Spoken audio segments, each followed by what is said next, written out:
ಇವತ್ತು ಗ್ರೇಟರ್ ಬೆಂಗಳೂರು ವಿಧೇಯಕ ಮಂಡನೆ ಆಗುತ್ತೆ. ವಿಧಾನಸಭೆಯಲ್ಲಿ ಮಂಡಿಸ್ತಾರೆ ಡಿಕೆ ಶಿವಕುಮಾರ್.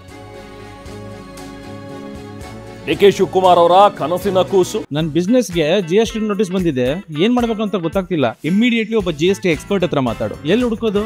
ಬಾಸ್ ವಾಲಾ be the boss. Greater Bengaluru ವಿಧೇಯಕ ಇದನ್ನ ಇವತ್ತು ವಿಧಾನಸಭೆಯಲ್ಲಿ ಮಂಡಿಸ್ತಾರೆ. ಗ್ರೇಟರ್ ಬೆಂಗಳೂರು ಬಿಲ್ ಸ್ಪೀಕರ್ ಕಚೇರಿಗೆ ಸಲ್ಲಿಕೆ. ಕಲಾಪದ ಅಜೆಂಡಾದಲ್ಲೂ ಕೂಡ ವಿಧೇಯಕ ಮಂಡನೆಯ ಪ್ರಸ್ತಾಪ ಇದೆ ಇವತ್ತು. ಸೊ ಗ್ರೇಟರ್ ಬೆಂಗಳೂರು ವಿಧೇಯಕಕ್ಕೆ ವಿಪಕ್ಷ ಯಾವ ರೀತಿಯಾಗಿ ವಿರೋಧ ಮಾಡುತ್ತೆ ಅನ್ನುವಂಥದ್ದು ಈಗಿರುವಂತಹ ಕುತೂಹಲ. ಬೆಂಗಳೂರು ಪಾಲಿಕೆ ವಿಭಜನೆಗೆ ಈಗಾಗಲೇ ಬಿಜೆಪಿ ವಿರೋಧವನ್ನ ಮಾಡಿದೆ. ವಿಧೇಯಕ ಮಂಡನೆ ವೇಳೆ ಬಿಜೆಪಿ ಮತ್ತು ಜೆಡಿಎಸ್ ಯಾವ ರೀತಿ ಪ್ರತಿಭಟನೆ ಮಾಡಬೇಕು ಅನ್ನುವಂಥದ್ರ ಬಗ್ಗೆ ಕೂಡ ರೂಪರೇಷೆಗಳನ್ನು ಅವರು ಸಿದ್ಧಪಡಿಸಿಕೊಂಡಿದ್ದಾರೆ.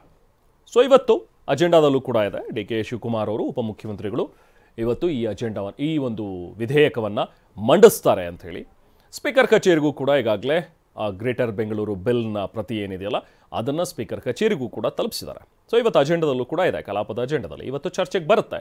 ಇವತ್ತು ವಿಧೇಯಕ ಮಂಡನೆ ಆದಾಗ ಅದರ ಮೇಲೆ ಸಹಜವಾಗಿ ಚರ್ಚೆಗೆ ಅವಕಾಶ ಬೇಕು ಅನ್ನುವಂಥದ್ದನ್ನು ವಿಪಕ್ಷಗಳು ಕೇಳ್ತವೆ, ಇದನ್ನು ವಿರೋಧ ಮಾಡುತ್ತೆ. ನನ್ನ ಬಿಸ್ನೆಸ್ಗೆ ಜಿಎಸ್ಟಿ ನೋಟಿಸ್ ಬಂದಿದೆ, ಏನ್ ಮಾಡ್ಬೇಕು ಅಂತ ಗೊತ್ತಾಗ್ತಿಲ್ಲ. ಇಮಿಡಿಯೇಟ್ಲಿ ಒಬ್ಬ ಜಿಎಸ್ಟಿ ಎಕ್ಸ್ಪರ್ಟ್ ಹತ್ರ ಮಾತಾಡು. ಎಲ್ಲಿ ಹುಡುಕೋದು? ಬಾಸ್ ವಾಲಾ ಬಿ ದ ಬಾಸ್.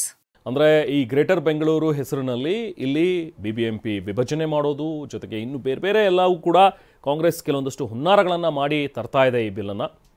ಇದಕ್ಕೆ ನಮ್ಮ ವಿರೋಧ ಇದೆ ಅನ್ನುವಂಥದ್ದನ್ನು ಈಗಾಗಲೇ BJP JDSನ ಸದಸ್ಯರುಗಳು ಆಕ್ರೋಶವನ್ನು ವ್ಯಕ್ತಪಡಿಸಿರುವಂಥದ್ದು. ಸೊ ಹಾಗಾಗಿ ಇವತ್ತು ಸದನ ಒಳಗೆ ಯಾವ ರೀತಿ ಹೋರಾಟವನ್ನು ಮಾಡ್ತಾರೆ, ಏನಿದೆ ಅವರ ರೂಪರೇಷೆಗಳು ಅನ್ನುವಂಥದ್ದು ಸದ್ಯಕ್ಕೆ ಕುತೂಹಲ. ಮತ್ತಷ್ಟು ಡೀಟೇಲ್ಸ್ ನಮ್ಮ ಪ್ರತಿನಿಧಿ ಪ್ರಮೋದ್ ನೀಡ್ತಾರೆ. ನಮ್ಮ ಜೊತೆಗೆ ಜಾಯ್ನ್ ಆಗಿದ್ದಾರೆ ಪ್ರಮೋದ್, ಇವತ್ತು ಗ್ರೇಟರ್ ಬೆಂಗಳೂರು ವಿಧೇಯಕ ಮಂಡನೆ ಆಗ್ತಾ ಇದೆ. ಸೊ ಅದ್ರ ಬಗ್ಗೆ ಡಿ ಕೆ ಶಿವಕುಮಾರ್ ಅವರು ಏನು ಮಂಡಿಸ್ತಾರೆ, ಸೊ ಇದನ್ನು ವಿರೋಧ ಮಾಡೋದಕ್ಕೆ ವಿಪಕ್ಷಗಳು ಯಾವ ರೀತಿಯಾಗಿ ಸಜ್ಜಾಗಿವೆ, ಓವರಾಲ್ ಆಗಿ ಸದನದಲ್ಲಿ ಇವತ್ತು ಈ ವಿಧೇಯಕದ ಬಗ್ಗೆ ಹೇಗೆ ಚರ್ಚೆ ಆಗುವಂಥ ಸಾಧ್ಯತೆಗಳಿವೆ ಪ್ರಮೋದ್?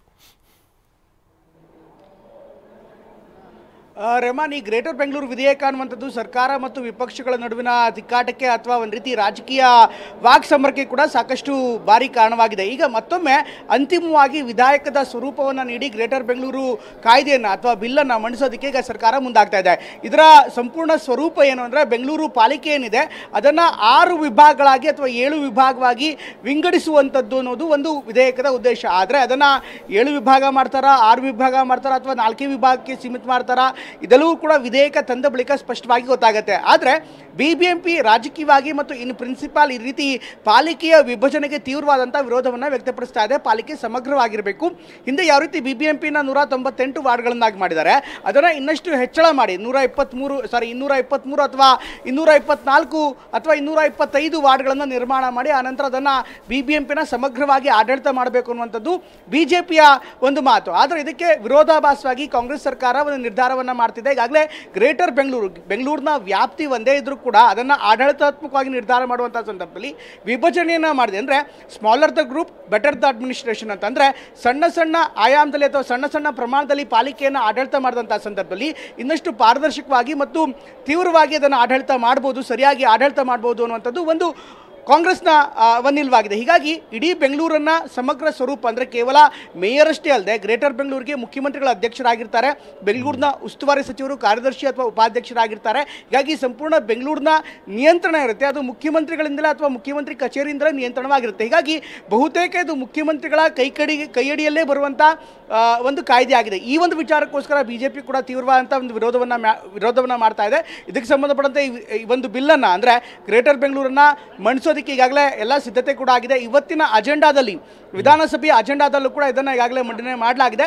ಈ ಕಾರಣಕ್ಕೋಸ್ಕರ ಈ ವಿಧಾನಸಭೆ ಅಜೆಂಡಾ ಏನಿದೆ ಅದನ್ನು ಇವತ್ತಿನ ಅಜೆಂಡಾದಂತೆಯೇ ನಡೆದರೆ ಇನ್ನೇನು ಪ್ರಶ್ನೋತ್ತರ ಕಲಾಪದ ಬಳಿಕ ಅಥವಾ ಬಜೆಟ್ ಚರ್ಚೆಗೂ ಮೊದಲು ಇದು ಚರ್ಚೆ ಆಗುವಂಥ ಅಥವಾ ಮಂಡನೆ ಆಗುವಂಥ ಸಾಧ್ಯತೆ ಇದೆ. ಈ ಸಂದರ್ಭದಲ್ಲಿ BJP ಇದಕ್ಕೆ ತೀವ್ರವಾದಂಥ ವಿರೋಧವನ್ನು ಮಾಡುತ್ತೆ ಅಂತ ಹೇಳಲಾಗ್ತಾ ಇದೆ. ಒಟ್ಟಲ್ಲಿ ಈ ಗ್ರೇಟರ್ ಬೆಂಗಳೂರು ಬಿಲ್ ಮಂಡನೆ ಆಗ್ತಾ ಇದ್ದಂತೆ ಇವತ್ತೇ ಅದನ್ನು ಒಪ್ಪಿಗೆ ಆಗುತ್ತೆ ಅಂತ ಹೇಳೋಕ್ಕಾಗಲ್ಲ, ಬದಲಾಗಿ ಮಂಡನೆ ಆಗುತ್ತೆ. ಮಂಡನೆಗೆ BJP ತೀವ್ರವಾದಂಥ ವಿರೋಧ ಮಾಡುವಂಥ ಸಾಧ್ಯತೆ ಇದೆ. Rehman. Okay, thank you Pramod.